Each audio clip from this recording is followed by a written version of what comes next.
नमस्कार, मी कनिष्का आणि आपण पाहत आहात खोज मास्टर न्यूज। शिवराज्याभिषेक दिनाच्या पूर्वसंध्येला शिवप्रेमींना दिलासा देणारी आनंदाची बातमी।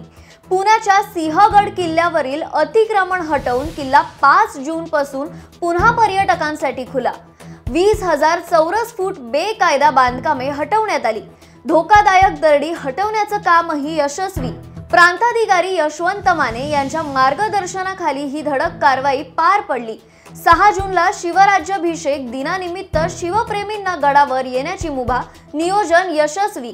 गडाच्या पावित्र्याचं जतन आणि अतिक्रमण विरहित भवितव्यासाठी प्रशासन सज्ज।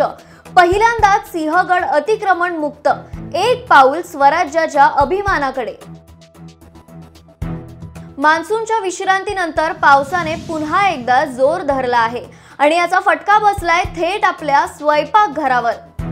पावसामुळे तोडणी थांबली, फळभाज्यांचं नुकसान, आवक घटली आणि मार्केट यार्डमध्ये गडबड उडाली। आवक कमी, मागणी जास्त, परिणामी भाजीपाल्याचे दर झाले गगनचुंबी। गवार 120 रुपये ते 130 रुपये, मटार 120 रुपये ते 160 रुपये, भेंडी, शेवगा, सिमला मिरची 100 रुपये ते 130 रुपये, मेथी जुडी 70 रुपये, आतापर्यंतचा उच्च दर।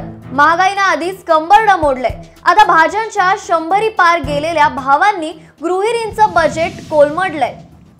दर 20 ते 30% वाढलेत आणि अजून किती वाढतील याचा काही नेम नाही। अमरावती जिल्ह्यातील मेळघाट पुन्हा एकदा भूकंपाच्या सौम्य धक्क्याने हादरलंय। आज सकाळी 9:57 3.8 तीव्रतेचा भूकंप झाला। जिल्हा प्रशासनाची माहिती। जमीन हल्ल्याचे जाणवताच नागरिक घराबाहेर धावले। भीतीचं वातावरण निर्माण झालंय। गेल्या वर्षीही सप्टेंबरमध्ये अशाच प्रकारे सौम्य झटके बसले होते। काही घरांना तडे देखील गेले होते। यंदाच्या भूकंपात कोणतीही जीवित किंवा वित्त हानी झाल्याचं वृत्त नाही, पण पुन्हा होणाऱ्या हादऱ्यांमुळे नागरिकांमध्ये भीती वाढते आहे। नैसर्गिक संकट कितीही सौम्य असलं तरी जागरूक राहणं गरजेचं आहे।